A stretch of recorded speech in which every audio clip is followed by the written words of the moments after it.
Katika kile kinachoonekana kama serikali ya Kenya Kwanza kutekeleza ahadi yao ya sheria ya jinsia, kuanzishwa kwa uteuzi wa Boss Shollei na Harriet Chiggai katika nafasi za juu zaidi serikalini kumepongezwa na mashirika ya kutetea haki za wanawake nchini.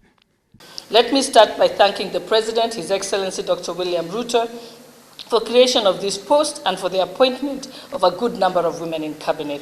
It is a great start. The creation of the Office of the Women Rights Advisor was not an easy task for the President. He had many naysayers in his team. I think this is an important step towards ensuring a high-level advocate for women's rights whose main focus will be to constantly remind and ensure that cabinet has women's issues on the table. Ofisi ya Mshauri wa Rais kuhusu haki za wanawake imeyaunga mkono mashirika yasiyo ya kiserikali kwa wanawake kama sehemu ya suluhisho la changamoto zinazokabili nchi badala ya kuikosoa serikali kila wakati. Input gleaned from today's consultations together with other policy documents will be used to form a strategic plan for this administration. A strategic plan that speaks to women's lived realities. A strategic plan that will help realize women's rights in Kenya. And it just tells you that there are many silent things that we are not talking about. But having Honorable Chiggai in that office, it will become an agenda item. It is something that must be discussed. Chiggai ametoa wito kwa mashirika yasiyo ya kiserikali kuchochea ubora na ushirikishwaji kwa msimamo mzuri na sio wanaharakati mbaya. Wanawake 7 walichaguliwa kuwa makatibu wa Baraza la Mawaziri na 3 wakachaguliwa kuwa washauri wa Rais. We look forward to working together to ensure that the government delivers on the commitments they make and on behalf of women of Kenya. Their constitutional commitments like realizing the not more than 2/3 gender rule under Article 27, the commitments made at the Generation Equality Forum to end SGBV and FGM by 2026. We are here to say that these commitments and policies cannot remain pies in the sky.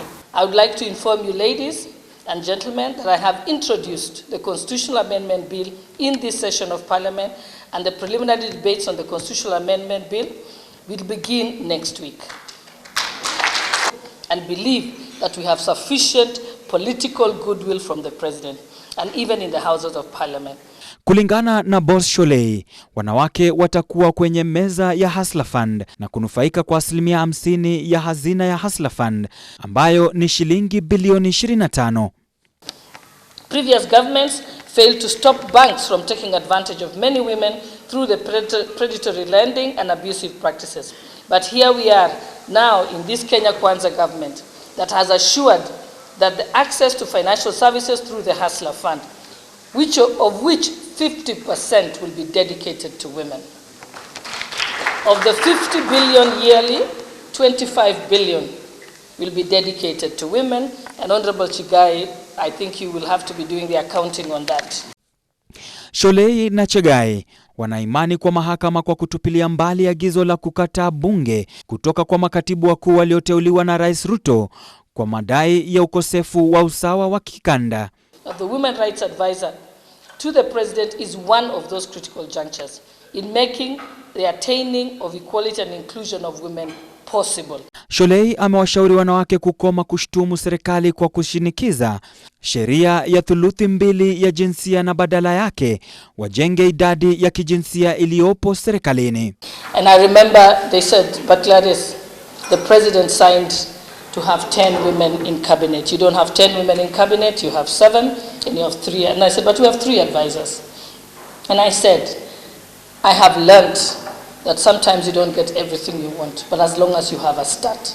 And I said, this is the highest number of women in cabinet that we have got.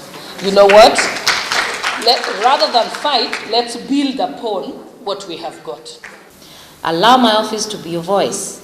My office will, as required, coordinate and complement the work you all do on a daily basis in relation to achieving women's rights in this country. There is enough work on these issues for everyone to engage. This is work that we must finish in our lifetime. It will take all of us to move in one direction. Nikiripotia runinga ya Ebru, mimi ni Ode Francis. Let's shape how we want this country